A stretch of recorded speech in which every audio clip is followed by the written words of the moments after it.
Welcome to Lead Today with me, Kalina. Let's talk leadership.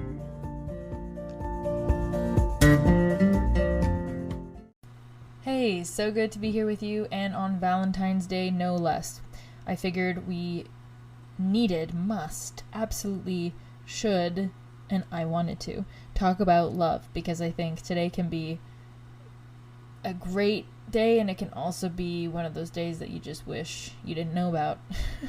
And no matter where you are on the spectrum, I think what's really interesting is actually how we perceive love overall, the different types of love that exist, and how we relate to giving ourselves love. So I just want to get into love, especially if you're not feeling the love, you're not feeling the mood today. And if it feels like it's challenging to love even yourself, parts of yourself. I mean, who the hell doesn't struggle with loving parts of ourselves? Like, it's hard sometimes, right? Especially if there's a lazy part of you, and the procrastinator, and the angry part, and the selfish part, and we're told those things are not okay, and so we have all these perceptions.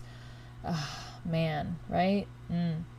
So before we dive into all the different kinds of love, and we're going to look into them from a bit of a Greek perspective, if you will, which would be interesting, the 8 types of love.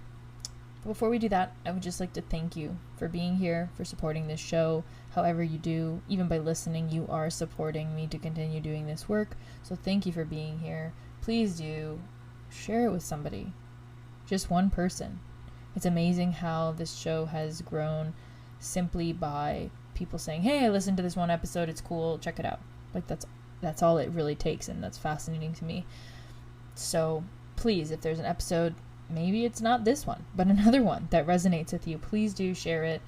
Like this show, review, subscribe. You can give it stars on Spotify. Pretty much anywhere you're listening to this, there's a way to sort of say, yes, I'm gaining value from this. And any form of you doing that means the world to me. So thanks for listening. Thanks for being here. And let's get into the 8 types of love. This episode would not be possible without Anchor. It's free and the easiest way to make a podcast. There are creation tools that allow you to record and edit your podcast right from your phone or computer. Anchor will distribute your podcast for you, so it can be heard on Spotify, Apple Podcasts, and many more. You can make money from your podcast with no minimum listenership. It's everything you need to make a podcast in one place. So, download the free Anchor app or go to anchor.fm to get started. So, all right. There is Philia, feeling part of a team or group. Storge, family love, relations or very close friends. Ludus, play, fun, exciting love. Oh, that can be, at least my definition, for me, that could be like the kid in you, which we'll talk about next week, which is really exciting. It's such a cool episode. I'm so excited for you to hear it. Or exciting love, so those first stages, I guess, or maybe even like with your pet. I feel like Ludus could be also with the pet. That's at least how I see it. Mania, so obsessive love, that is like border on creepy. Pragma, love that endures, being there. That's sort of like, I guess maybe of a place, even. I mean, sure, long-standing relationships and things, but somehow also like love of your country, or love of like a certain place that really endures, it stands the test of time. Philautia, could be saying that incorrectly. Philautia, self-love, being kind to self. And this one, my friends, is where we really need to focus, because to me, this one is the gateway to all the other ones. Because, I mean, Valentine's Day and the whole thing, it's just like, so what? Even if... anyway, okay, I'm going to hold off. I want to go through all of them so that you have them, and then we can get super passionate about this. Agape, which is a very lovely word. I actually learned this one from a mentor of mine, Tom Kosnick, who is just such a brilliant man. beyond business, just loving husband, amazing supporter of women in startups and people, his students, brilliant professor, just amazing human. Agape is the love of humanity and contributing, and that man definitely embodies agape to me. So brilliant person that I'm so grateful to have had the opportunity to learn from and collaborate with while working on Chiefly. So Agape, and then Eros, romantic or sexual love. And I think what happens is we really want that Eros, right? We really, like, especially today, it's like, damn, I want that relationship. That's the one that we're highlighting. But where are the other days of the year where we highlight these other ones, right? Like, where's Storge Day or Ludus Day or Mania? Well, I don't know if we want to highlight Mania, do we? Maybe a bit of Mania is good when you, like, really, when you start out a project or when you're trying to get ahead with something and you really kind of get, to some degree, obsessed because it's just all encompassing and you kind of go into that frenzy mode because you're trying to figure something out. Pragma, interesting, pragmatic, think of the word. Philautia, and Agape. So we've got these 8, and today is supposed to be about Eros, the romantic or sexual. But let's just break it down. Life overall is what? Well, it's a series of mountains. We talk about this next week's episode too. I talk about this in my book. Everybody, I feel like, in the self-development world talks about the hero's journey, Joseph Campbell's work. I've talked about it before. It's probably going to come up again because we are facing a series of events in our lives, and we set up these different mountains. And I'm actually reading this book by Brian Houston, who is the pastor of Hillsong Church. It's another interesting book. It's called Live, Lead, Love. And in that, he has this visual of mountains, and I definitely got a good sense in Switzerland living there. They are tall, and thinking about going all the way up a mountain can feel like a big deal. And that's sometimes how romantic or sexual relationships feel. It feels like this huge mountain because you're putting all your eggs in one basket, or maybe you're dating a bunch of people and then you feel really scattered and your energy's kind of all over, and people are all different, and so do I have to commit? Which one? Like, all the questions. Which one do I choose? How do they make me feel? How do I want to feel? How do I make them feel? Is this long term? What are we doing? What's our intention? Are we monogamous? Like, do we want kids? Do we not want, like, they're all the questions. How do we want to retire? How do we want to live together now that we're not working anymore? Like, what do we want? Do we have the same values? There's so many questions when we get in such close proximity with another human that we feel as though we're in union and in oneness with that person. And that's really, I think, sometimes where the lines get blurred, and sometimes we're harnessing a little bit more of Philautia, Philautia. Gonna have to figure out how to say that in a way that sounds right. Self-love.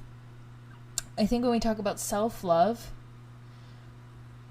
we really got to give ourselves a dose of that before we go out and try to give it to Eros, like give it to that other person and cultivate that romantic or sexual, because we're asking that other person to really come in and unify with us. I mean, that's the idea of marriage, at least from a traditional religious and, I suppose, spiritual sense as well. It's like this unity, and that's what happens when you have sex, is that you're unifying your bodies in order to unify as one being in that one moment in time, and it's beautiful. But it's so not everything. And sometimes I think it can change and turn into mania, right? Where we become obsessive about the love that we have for this person. And most of the time, let's be real, we don't actually love the person. Not really, not who they are. We love who we built them up to be. We love who we think they are. We love who we say they are. And I can be the first one to admit that I've been in relationships where I knew the person before, or I knew them in a different context. I believed they were all these things. We got into a romantic relationship. The actions, the words were not lining up with what I said this person was. And that's not on them.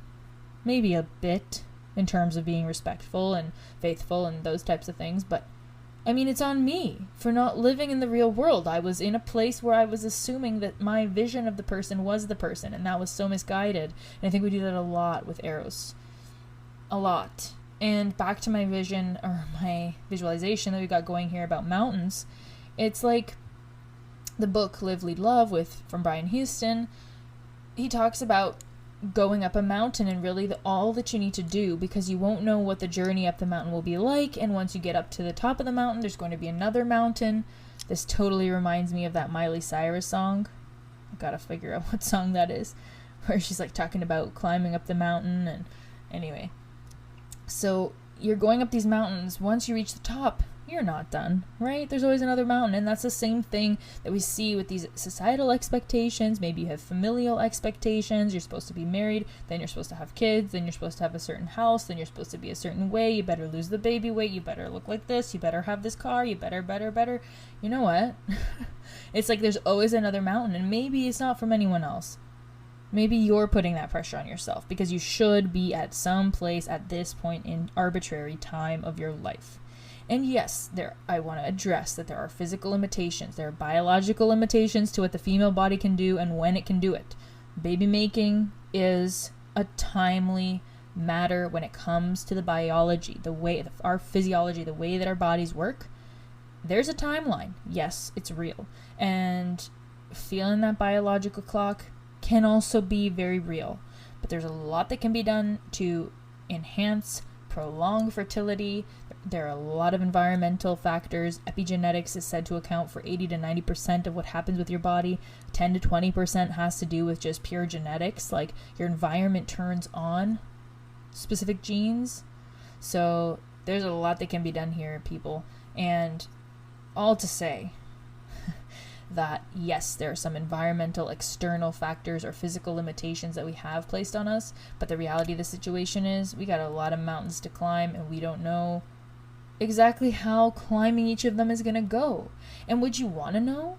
Like, would you want to know who you're going to marry and how it's going to be all the way up until the day you die? I don't think that's what we signed up for. That wouldn't be any fun. Like, we might want that sometimes with some things, like the fortune telling, right? Where we kind of like, oh, I want to know exactly how this relationship works out. I want it to work out in my favor. This is what exactly would be in my favor. And I think sometimes there's this distinction between goal setting and being rigid as to how things evolve. And I think the two are very separate.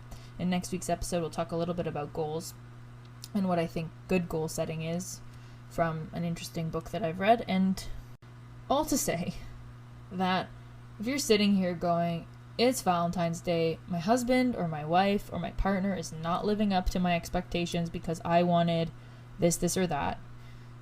I don't have a partner because I can't find somebody. I don't want to find somebody. They're not. I keep finding the wrong person. All the things that are preventing you. I think what we need to do on this day is just, and I'll share this visual because I like this picture. I think it's directing our energy toward principally Philautia. I'm going to figure out how to say that word. Self-love. Being kind to self. And we hear this, right? And it's so actually annoying. I'm saying it out loud and I'm like, oh, that's annoying. Because you want it to be the other person. You want it to be external. You want that to come from someone else. Don't make me do it. I want the other person. I want the flowers delivered to my door, or I want the dinner, or I want the cozy night in. I want the cuddling. I want the physical intimacy. Like, don't ask me to do it myself. And yet, if you won't do it for yourself, are you sure somebody else? I mean, they might do it, but what are their intentions? How long are they going to do it for? Are they going to do it exactly as you want? Oftentimes, no. And again, having those check marks, having the check mark of marriage, having the check mark of a kid or of a certain house or of a certain car or of a certain ring and a certain, like, yeah, it might seem nice on Instagram, but we're all well aware that that does not necessarily correlate to the fulfillment and the true enduring love, Pragma, that being there over time, cultivating in the ups and downs will really bring us. And I think that's the question we should be asking of ourselves in the Eros and the more romantic sexual relationships is, do I want to go up the mountains of life with this person? Do I want to hike up the mountains of life with this person? And yeah, maybe go hiking on a date. Who knows? I mean, maybe that'll help, but it's more than just the physical. I mean, you know, spiritually, emotionally, physically, with intimacy. Like, do you want to climb the challenges of what's ahead in your life with this person?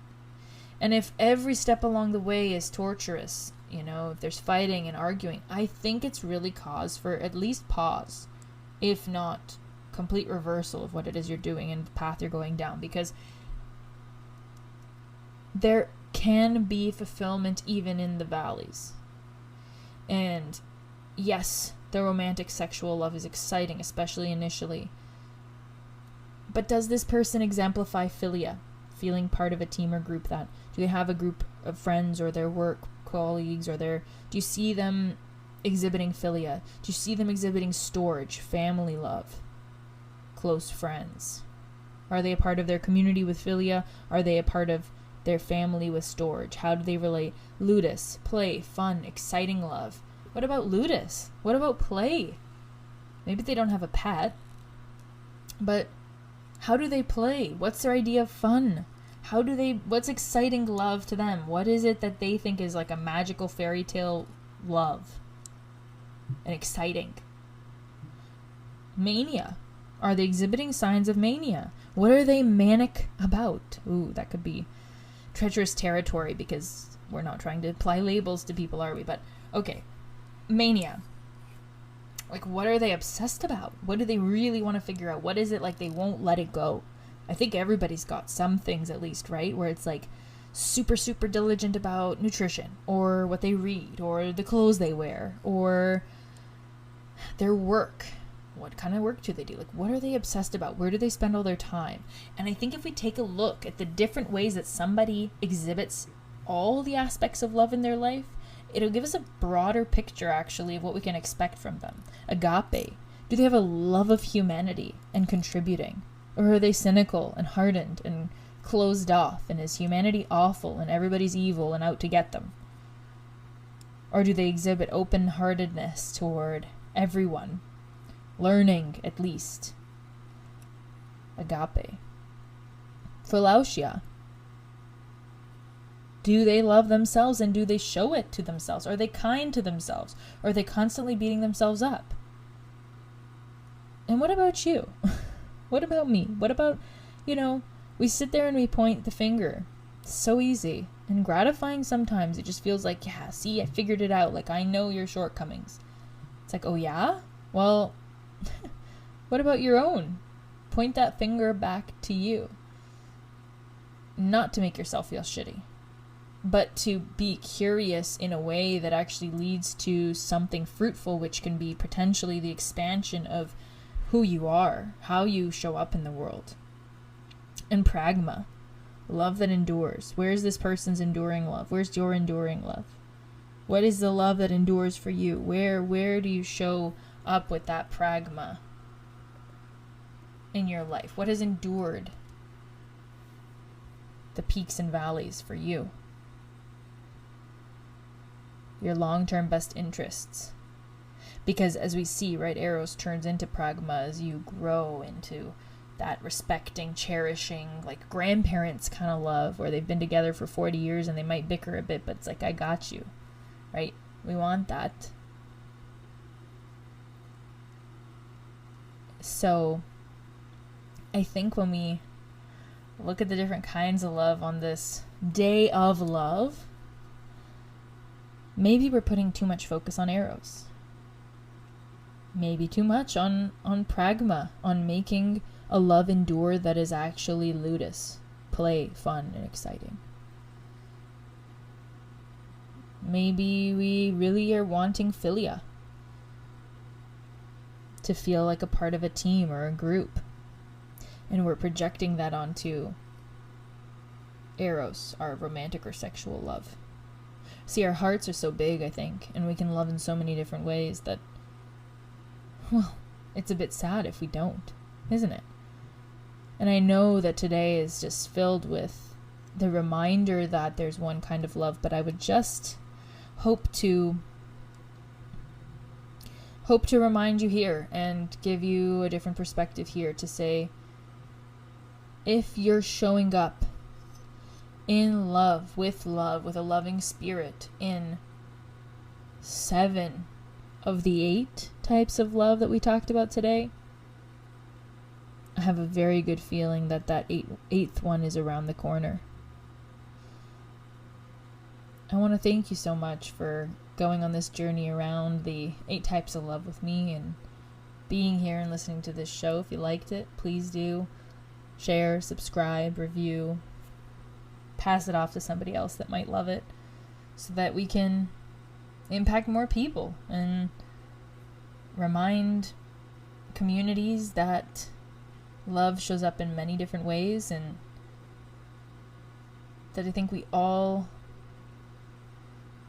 do have the capacity to love and be loved if we let it in not just mysterious ways, but perhaps unexpected ways. So, thanks for climbing this mountain with me, and I'm looking forward to seeing you again soon.